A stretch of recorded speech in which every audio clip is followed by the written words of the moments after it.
कलाकार तथा सामाजिक अभियन्ताहरू सीताराम कटेल धुर्मुस र कुञ्जना घिमिरे सुन्तली विरुद्ध मुद्दा दायर भएको छ। पञ्चकन्या ग्रुप अन्तर्गत पञ्चकन्या स्टिलले जिल्ला अदालत ललितपुरमा मुद्दा दायर गरेको हो।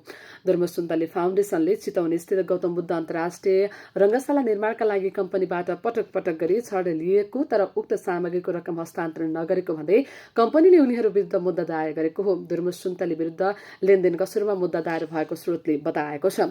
कम्पनीले देवानी मुद्दामा 52,02,555 रुपियाँ भुक्तानी रोकेको उल्लेख गर्दै फिराद पत्र दायर गरेको हो। 2075 माघ 16 गते आर्थिक सहयोग जुटाएर उनीहरूले चन्दा मार्फत चितवनमा अन्तर्राष्ट्रिय रङ्गशाला निर्माणको घोषणा गरेर निर्माणमा हात हालेका थिए।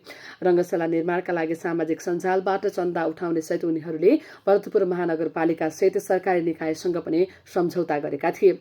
महानगर र फाउन्डेसन बीच पूर्व प्रधानमन्त्री पुष्पकमल दाहाल प्रचण्ड, नेपाली कांग्रेसका नेता डाक्टर शशाङ्क कोइराला, पूर्व अर्थमन्त्री सुरेन्द्र पाण्डे सहित 11 जनाको रोहबरमा स्वामित्व हस्तान्तरणका लागि सम्झौता भएको थियो। सम्झौताका स्रोत अपुग भएमा आपसी सहमतिका आधारमा स्रोत जुटाई निर्माण कार्य सम्पन्न गर्ने दुवैको दायित्व हुने उल्लेख छ। यसैबीच कोरोना महामारीका कारण स्थिति बिग्रिएपछि स्रोत जुटाउन नसकेको भन्दै धुर्मुस सुन्तलीले रङ्गशाला निर्माणबाट हात झिकेका थिए। फाउन्डेसनले निर्माण गर्न नसकेको बेहोरा सहित भरतपुर महानगरपालिकालाई स्वामित्व हस्तान्तरण गरेको थियो।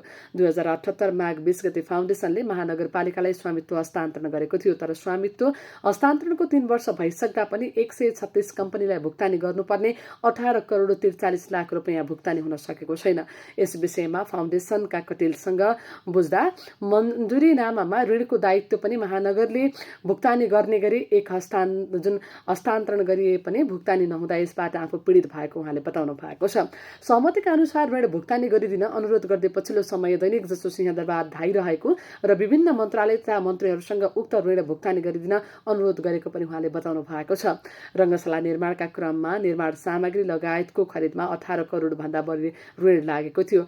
भरतपुर महानगरपालिकाले स्वामित्व लिइसके पनि उक्त ऋण भुक्तानी हुन नसक्दा यसको बोझ मैले बोकेर हिँड्नु परेको छ।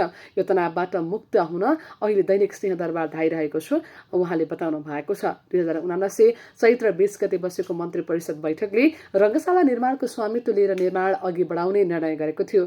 ग्लोबल टेन्डरबाट हिमालयन कालिन्चोक BBR जेबीले रङ्गशाला निर्माणको ठेक्का पाएर काम अघि बढाइ